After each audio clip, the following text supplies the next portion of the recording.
Hello and welcome! A few days ago I have received this multifunctional zinc alloy fish hook remover, and I'd say that although you might use it on some occasions, I personally wouldn't buy it if I were you.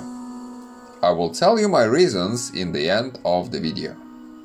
Before I begin, you can like the video if you'll find it useful, so that Google algorithm would rank it higher in search, which will allow more people to see it.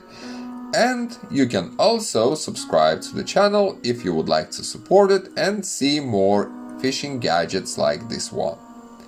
I publish my videos twice a week, on Mondays and Thursdays.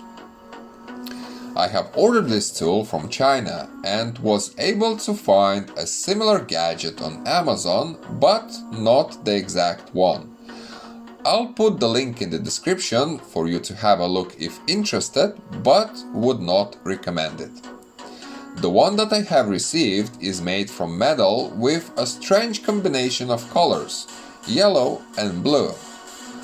As you can see, it also has this drop of some sort of plastic they've used to glue these two metal pieces together. Well, what do you expect for only $2? Also, it has a bottom part that can be unscrewed, and it has two sticking out needles for tying small hooks and loops. I've actually made a video on that, and you can check it out on my channel.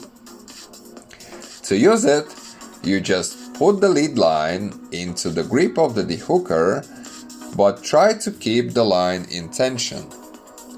Push in the dehooker along with the line to locate the hook in the fish's mouth and remove it.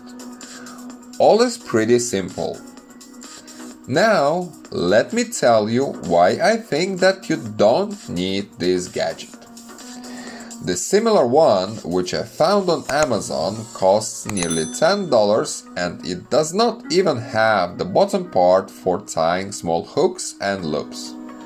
So, it is just a metal stick which serves only one purpose and will rust within a year or so. On the other hand, in my previous video, I've showed you these pliers, which can do the same 100 times faster and easier.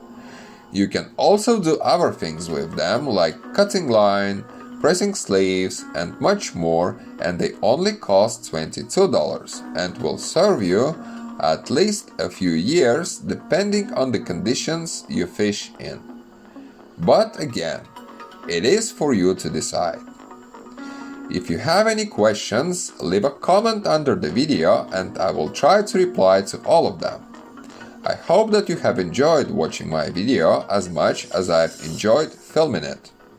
Thank you for watching, and I'll see you in the next one.